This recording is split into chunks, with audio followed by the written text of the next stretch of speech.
The wind came in sideways that afternoon, carrying the smell of rain that hadn't arrived yet. James Carter pulled his truck onto the gravel shoulder and killed the engine. 30 yards ahead, a woman in a charcoal blazer stood beside a black sedan with one rear tire completely gone rim sitting flat against the asphalt. Her phone pressed to her ear, her whole body braced like she was holding herself together by will alone. She looked like the kind of person who had plans. Important ones, and the tire had not been part of them. James got out without being asked. He didn't need to be. James Carter was 32 years old, and he wore it like a man who had lived closer to 40. Not in the way that meant bitterness, more like the way a piece of good wood looks after it's been left out in weather for a long time. Shaped by it. Quieted by it. He'd spent 6 years as an automotive systems engineer at a regional manufacturing firm, the kind of job that came with a salary, a badge, and a future that was easy to see from a distance. Then, one Jadagangan merry night, 3 years ago, a semi ran a red light on Route 18, and everything he thought his life would look like was gone. His wife, Dana, died 2 days later in the hospital. He had never gone back to the office after that. He told himself it was temporary. He was still telling himself that. Now he worked freelance, the kind of work where someone called you when their vehicle was in trouble and you showed up with your tools and your silence, and you fixed it. He lived with his daughter Emily in a 2-bedroom rental on the east side of Millbrook, a town that sat at the soft edge of where the suburbs ran out and the countryside began. The house was small and clean, and it smelled like coffee in the mornings and axle grease in the evenings. And Emily had decorated the refrigerator with so many drawings that James had to open it carefully so nothing fell. Emily was 6 years old. She had her mother's eyes dark, brown, wide. The kind that noticed everything. She noticed, for instance, that her father never laughed at anything anymore unless she was the one who made him. She noticed that he woke up earlier than he needed to and stayed busy longer than the work required. She didn't have the words for what she was watching him do, but she understood it.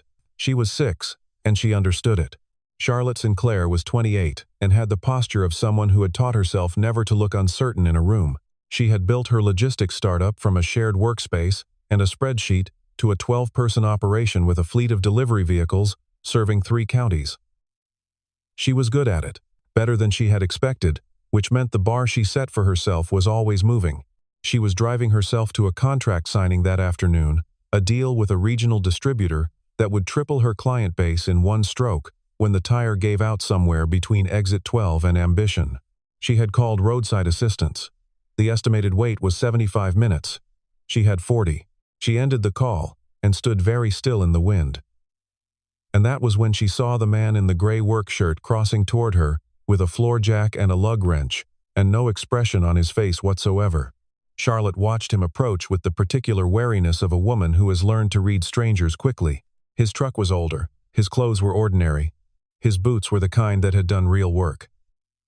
She almost said she was fine, which was something she said frequently and rarely meant. She didn't say it. Flat? He asked. Obviously, she said, then caught herself. Sorry, yes. He crouched beside the damaged tire and ran his fingers along the wheel rim without speaking. She found herself watching his hands the way they moved with the unhurried certainty of someone who had solved this particular problem 1,000 times. He didn't ask her to move. He didn't explain what he was doing. He simply worked. Is there a service charge? She asked. He glanced up briefly. No. She waited for something else. There wasn't anything else. He had the damaged tire off in under 7 minutes. She timed it, not because she was trying to, but because she was the kind of person who tracked things without meaning to. He fitted the spare with the same quiet efficiency, tightened the lug nuts in a star pattern, and lowered the jack with one smooth movement. He stood, wiped his hands on a cloth from his back pocket, and looked at her. That spare is temporary, he said. Get a proper replacement before you do any highway driving. Understood. She opened her bag. Let me pay you. No, he said again. She stopped. People don't generally do things for free. I know, he said. Take care. He turned to go, and that was the moment a 5-year-old boy came sprinting from the back seat of her car, his sneakers slapping the asphalt, his arms out for balance, his whole face arranged in the uncomplicated delight of someone who has just escaped a back seat. He ran straight to Charlotte, wrapped both arms around her waist, and then turned and looked at James Carter with the clear-eyed directness that only small children can manage. "Daddy," the boy said, not to James, but to Charlotte. Pulling at her sleeve, "Is this my new mom?" The sound of the wind filled the silence. Charlotte went the color of the brick on the far side of the overpass. James went very still. The boy Leo, 5 years old, entirely comfortable with the chaos he had just created, looked back and forth between the two adults with the patience of someone who expected an answer. "Leo." Charlotte's voice came out careful and controlled in the way that meant the opposite. "Sweetheart, this man was helping us." "I know," Leo said, as if that were obvious. "He's nice. You said I need someone nice." "I said." Charlotte pressed 2 fingers to her temple. "That is not what I said." Leo tilted his head. "You said I need a dad," he said, in the tone of someone citing evidence, and he fixed the car. Dads fix things. James Carter had not flinched from much in the last 3 years. He had stood in a hospital hallway and received the worst news a person can receive without making a sound. But this 5-year-old presenting his impeccable logic to a wind-battered stretch of state road was the first time in a long while that he felt completely at a loss for where to put his hands. "He's my son," Charlotte said, to James, as though a formal explanation might repair the situation. "He says things. He's been asking about. There's context that I'm not going to." She stopped. Started again. "I'm a single mother. He asks questions that don't have easy answers." James looked at the boy, who was now studying him with frank and unhurried interest. Something about that gaze, open, unthreatening, simply curious, moved through James like a key turning in a lock that hadn't been touched in years. He didn't say anything. There wasn't anything to say. "Right," he said finally, and nodded once, and walked back to his truck. He drove 4 miles before he realized he was gripping the steering wheel harder than necessary. 4 days later, Charlotte walked into a garage on the west end of Millbrook's industrial strip and asked for James Carter. The man at the front desk told her James hadn't worked there in over a year. He'd gone independent, wouldn't say where. She found him through the business card he'd left tucked under her windshield wiper, which she hadn't noticed until she was at the repair shop getting the temporary spare replaced. The card had a phone number and a name. No logo. No slogan. She called it. He answered on the 3rd ring. She explained, professionally, that she ran a small logistics company and that she had a fleet of 9 delivery vehicles and that she was looking for a reliable independent mechanic. Her current service provider had retired and she hadn't found a replacement she trusted. She said reliable twice, which was not an accident. He was quiet for a long enough moment that she thought the call had dropped. "I work alone," he said. "I know," she said. "That's not a problem for me." Another pause. 9 vehicles is regular work. That's the idea. She heard something in the background on his end, a high, clear voice asking for something. The sound of a chair scraping, and then his attention came back to the call. "I'll come by and look at the fleet," he said. No promises. He came the next morning with Emily, who sat in the back of his truck with a paperback book and a juice box, and the careful self-sufficiency of a child accustomed to spending time in places where adults were working. When Charlotte came out to the lot to meet James, Emily looked out the truck window and decided something. She was out of the truck before James could say anything. "I like your coat," Emily told Charlotte, who was wearing a navy canvas jacket she'd bought specifically because it was practical, and not because anyone was going to compliment it. "Thank you," Charlotte said, genuinely startled. "It has a lot of pockets," Emily observed. "That's good for finding things." Charlotte looked at James. James looked at a point somewhere behind Charlotte's left shoulder and appeared to be reconsidering the morning. Later that afternoon, Leo arrived with Charlotte's assistant, who had picked him up from kindergarten. He spotted Emily immediately, in the way that children of similar ages always seem to locate each other by some frequency adults can't hear. Within 20 minutes, they were on the far side of the parking lot constructing an elaborate game that appeared to involve cargo crates, a piece of rope, and a system of rules that was being revised on the fly. James watched them from across the lot, a wrench in one hand and nothing in his expression, and Charlotte, from behind her office window, watched James. She wasn't thinking about the contract. She noticed that and filed it. Over the following 3 weeks, James worked through the fleet with the same wordless thoroughness he'd brought to her tire on the roadside. He showed up early, logged every service in a small spiral notebook, and left before Charlotte could find a reason to keep him. She told herself she wasn't trying to find a reason. She watched him work the way someone watches a thing they don't have a word for yet. There was no performance in him, no awareness of being observed, no reaching for approval.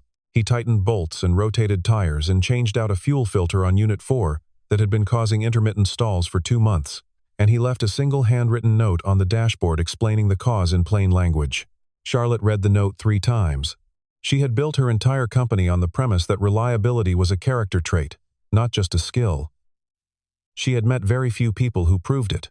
One afternoon, she found him showing Emily how to identify different tree shapes in the lot's scrubby perimeter landscape, pointing to each one with the same attention he brought to mechanical problems. Emily was making notes in a small sketchbook, very seriously, the way 6-year-olds do when they feel trusted. Charlotte stood at the corner of the building long enough to know she was watching something private, and then she made noise with her feet so he'd hear her coming. He turned. Something shifted in his face for a fraction of a second, not quite caught off guard, but close. He looked away. There was a moment, once, late in the second week, when they were both looking at a repair estimate she'd laid on the hood of Unit 7. The paper was between them, and the wind lifted one corner. And they both reached for it at the same time. And their hands stopped an inch apart. And neither of them moved for one beat too long. Charlotte pulled her hand back. James smoothed the paper down with his palm. Neither of them said anything about it. That was the thing about James Carter. He carried his history the way he carried his tools. Close to the body. Without flourish, it had been 3 years since Dana died. And he had never once described the accident in full sentences to anyone other than his attorney. He didn't think of this as grief. He thought of it as structure. If he stayed inside what he could control, the radius of his work, the routines of Emily's life, the small manageable units of each day, then nothing could reach him the way that night on Route 18 had reached him. He didn't want to be unreachable. He just didn't know how to be anything else. There were small things he still did out of habit so old it had become indistinguishable from instinct. He kept Dana's photograph on his nightstand, face up, without making any decision about it. He still bought the brand of orange juice she'd preferred, even though Emily didn't like pulp, and he didn't drink juice. He had never rearranged the tools in the truck, which were organized the way Dana had helped him organize them during the year they'd first moved in together, when she'd decided that if he was going to keep mechanical equipment in the house, she was going to make it orderly. He hadn't touched the order in 3 years. He worked around it the way you work around something sacred. Charlotte, for her part, had her own architecture. Leo's father had been charming and deliberate and had left when Leo was 7 months old, having decided that family was a concept he admired from a distance. She had not dated seriously since. She had put everything she might have given to a relationship into the company instead, and it had worked. And she had decided that was enough. On most days, she believed it. Then Leo would ask, and he asked with the reliable periodicity of a child who has not yet learned to read a room, "Can I have a dad?" He didn't say it as a wound. He said it the way he asked about getting a dog or going to the water park. With uncomplicated expectation, Emily, meanwhile, asked her father questions from a different direction. "Why don't you laugh when Charlotte's around?" she said one evening, while James was cleaning up after dinner. He handed her a towel to dry a bowl. "I do laugh." Emily took the bowl. "Not the same way," she said. She stacked it carefully and didn't look at him, which was the technique she used when she wanted to say something without him being able to redirect it. "You laugh at me like it's easy. With her, you look like you forgot how." James stared at the dish soap for a moment. "You're 6. He said. "Almost 7, Emily said. He didn't have an answer she'd accept. He wasn't sure he had one he'd accept himself. The crisis arrived quietly, the way the most serious problems do, as a small number on a line in a spreadsheet that no one had thought to check. Charlotte's operations manager brought it to her on a Thursday morning. 2 vehicles in the fleet were logging inconsistent load, bearing data, and the brake calibration on one of them was returning error codes that the previous service provider had flagged as minor and cleared without investigation. Charlotte pulled up the records. The flags ran back 8 months. She called James. He was there within an hour. He pulled Unit 6 into the bay and ran a diagnostic with equipment he'd brought himself, and what he found made him go very still in the particular way he went still when something was genuinely wrong. The caliper mounting bolts on the rear axle had been installed with the wrong torque specification, not dramatically wrong. Not wrong in a way that would announce itself immediately, but wrong in a way that accumulated. under heavy load over time. The kind of wrong that became catastrophic, not if, but when. Unit 3 had the same issue, installed at the same service date by the same provider. James worked through lunch and into the afternoon, replacing both assemblies.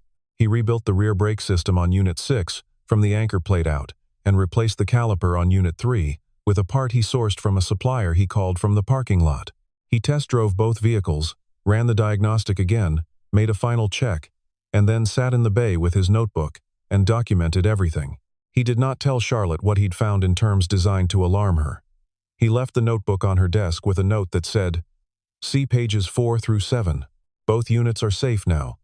I'd recommend an independent inspection of the remaining fleet from whoever your insurance carrier uses." He did not say, "Those vehicles could have killed someone." He did not say, "8 months of service flags and nobody stopped to look." He did not say, "You're welcome."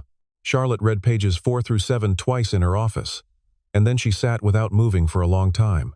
She thought about how he had found her on the side of the road and fixed something without being asked, and how he had fixed something in her fleet without advertising it, and how both of those things had the same quality, the quality of a person who does what needs to be done because it needs to be done, and considers that sufficient. She was not accustomed to that quality in the people she dealt with. She dealt primarily with people who wanted credit, acknowledgement, leverage. James Carter seemed genuinely uninterested in any of those currencies, and that was the part she didn't know how to account for. If a driver had taken Unit 6 onto the highway under a full load on a grade, in wet conditions, braking hard, the outcome would have been a matter of physics, not chance. She went out to the bay to find him. He was already packing up. "James," she said. "All documented," he said. "No charge for the parts, I'll factor it into the service invoice." She stood in the doorway of the bay. "You could have sent me a bill that covered 3 times this and I wouldn't have questioned it." "I know," he said, not unkindly. She watched him close his toolbox. "Why didn't you?" He glanced at her. "It's not how I work." She nodded slowly. She had no follow-up to that. It was the most complete answer she had received from him. The trouble started, as it often does, from someone who had been watching and decided they understood what they saw. Daniel Reyes worked in Charlotte's office as a part-time bookkeeper. He was perceptive about money and careless about people, which is a combination that tends to create a certain kind of damage. He had watched James Carter come and go for 3 weeks, and had drawn the conclusion that a man who worked alone, drove an old truck, and took jobs through personal referrals, was either very selective or very unsuccessful. Neither, in Daniel's accounting, constituted someone worth particular respect. One afternoon he said to Charlotte's operations manager, within earshot of the open plan office, "You know he only took this contract because he thought it would lead somewhere, right? The man's been asking around about her company. He's positioning." It reached Charlotte the following morning, filtered through 2 people, and hardened into something more certain than what had been said. By the time she turned it over in her mind, what she heard was, "He has an angle." He saw an opportunity, and he took it. She stood at her office window and looked at the lot where James's truck was parked, and felt the old familiar cold run through her chest, the one that said, "Of course. Of course there was a reason. There is always a reason that has nothing to do with you." She didn't call him. She didn't go out to the lot. She let the silence between them stretch to a day, then 2, and when she needed a signature on a service completion form, she had her assistant email it. James got the email. He looked at it for a while. He printed the form, signed it, and dropped it through the office mail slot after hours. He had heard, by then, what Daniel had said. Word had come back to him through the mechanic at the parts supplier, who was connected to everything in Millbrook, the way most parts suppliers are. James thought about it the way he thought about most things. Plainly, without argument. He could explain himself. He could go to Charlotte and lay out the evidence that his intentions were exactly what they looked like. But he had spent 3 years not asking anyone to take him at his word, and he was not going to start by defending himself against something that wasn't true. He stopped coming to the lot. Emily noticed immediately.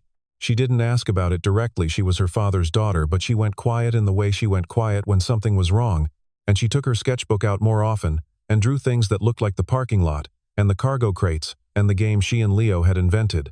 Leo, less subtle, called James's cell phone from Charlotte's phone.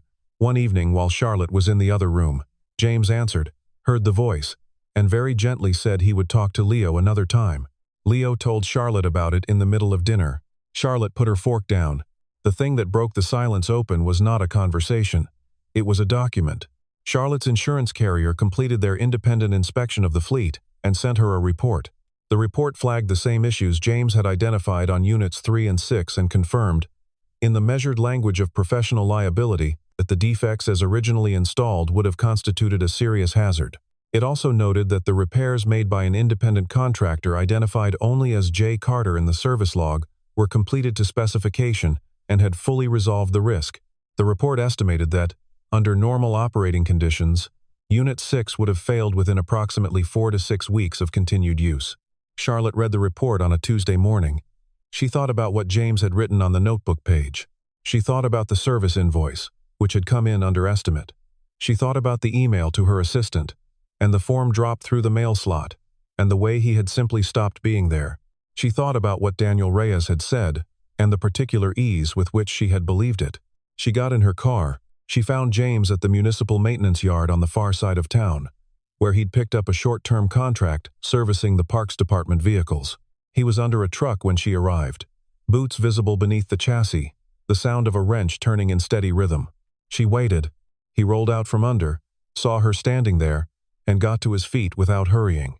"The insurance report came back," she said. He wiped his hands. "Good, James." She said his name in a way that stopped him from looking away. "I believed something I shouldn't have. And I didn't ask you about it." He held the cloth in both hands. "It doesn't matter." "It does," she said. "Because I know exactly why I believed it. And it has nothing to do with you. And that's the part I'm not proud of." He looked at her, really looked at her, and something in his face changed in a way that was hard to name precisely. Not softening, exactly. More like the dropping of something he hadn't realized he was still carrying. "I fix things," he said. It came out quiet. "I've never been very good at explaining myself." "You don't have to explain," she said. "You showed me in every invoice, every page of that notebook, every time you came early and left late." She held his gaze. "You already fixed ours." He didn't say anything, but he didn't look away either. And then they heard the sound of 2 pairs of shoes on gravel, moving fast, because Leo had insisted on coming and had waited in Charlotte's car approximately 45 seconds before exiting it at speed. He covered the distance in a straight line and arrived at James's side slightly out of breath, looking up at him with the unguarded hopefulness of a child who hasn't yet learned to protect that particular feeling. "Can he stay?" Leo asked Charlotte, as though James were not standing right there. As though this were a logistical question with a simple answer. Charlotte looked at Leo. She looked at James. From behind James, Emily had appeared from the direction of his truck, where she had apparently been sitting with her book and waiting with her characteristic patience. She walked over to Charlotte and, without ceremony or explanation, took Charlotte's hand.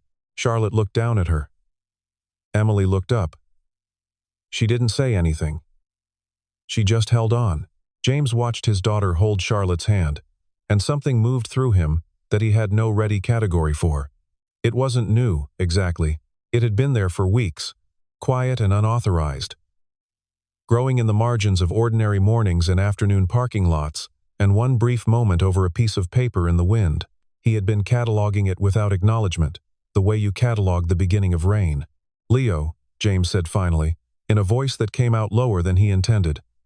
"You're going to need to let me and your mom talk first." Leo considered this. "But after?" James exhaled. "After," he said. That evening James stayed for dinner. He didn't plan to. Charlotte had said something about there being enough pasta, and Emily had looked at her father with one eyebrow raised in a way that was remarkably similar to something Dana used to do, and that was how it happened. They ate at Charlotte's kitchen table, all 4 of them, and the conversation moved between school and vehicles, and the game Leo and Emily had named something James couldn't quite parse, but Emily explained with complete seriousness. He washed the dishes afterward, and Charlotte dried them standing next to him. And neither of them manufactured a reason to make it significant. They just stood there in the ordinary light of an ordinary kitchen and let the evening be what it was. The weeks that followed were not dramatic. They were, instead, a series of small consistencies, the kind that build something without announcing what they're building. James kept his contract with the company. He and Charlotte talked more, argued occasionally about operational things because Charlotte ran hot on logistics and James had opinions about preventive maintenance schedules. Emily and Leo developed their crate game into something elaborate enough that it now had a name, written rules, and a trophy fashioned from a piece of exhaust pipe that Leo had found. One Saturday morning, James was working on Charlotte's personal car in her driveway, a slow oil seal leak that had been intermittent for months and finally warranted attention. The children were in the backyard chasing each other around in a pattern that seemed to involve specific rules about which sections of lawn were safe zones. Charlotte brought 2 cups of coffee out and set one on the fender. James straightened and looked at the cup and then at her. "Thank you," he said. She leaned against the car next to where he was standing and watched the kids for a moment. The morning light was doing something particular to the leaves in the hedge at the back of the yard. "Leo asked me something last night," Charlotte said. James waited. "He asked if you were going to be around for a long time." She turned the coffee cup in her hands. "I didn't know what to tell him." James looked at the children, Leo, attempting to argue the rules of the game with Emily, who was not in a negotiating mood. He looked at Charlotte. "What did you say?" he asked. "I said I thought so," she said. "If that was okay." He was quiet for a moment. Somewhere across the yard, Leo's argument collapsed, and he broke into laughter. And Emily laughed too, and the sound of it came across the grass like something that had been waiting for the right morning. "Yeah," James said. "That's okay." Leo came running across the yard at that moment, stopping short in front of them both, slightly winded, his eyes going from James to Charlotte and back with the rapid calculation of a child who believes the odds are finally in his favor. "So," Leo said, catching his breath, "is she my mom now?" James looked at Charlotte. Charlotte looked at James. He felt it happen in a quiet part of him, the place that had been closed for 3 years, carefully and deliberately closed, and which had been unlocking by degrees for weeks, one small ordinary moment at a time. He didn't have a word for what he felt. He didn't need one yet. He set down his coffee. He looked at the boy, and then at the girl running across the yard, and then at the woman standing close enough that he could have reached for her hand without trying. For the first time in a long time, James Carter smiled. Not a small managed thing, a real one, the kind that changes your whole face. "Give us a little time," he said to Leo. Leo nodded, very seriously, as though this were an official answer he had been waiting some time to receive. Then he turned and sprinted back across the yard, shouting something to Emily that made her stop and listen, and then start laughing again. Charlotte didn't say anything. She just stood there next to James in the morning light, close enough, and let the question stay open where it was soft and unhurried, like a door left just slightly ajar.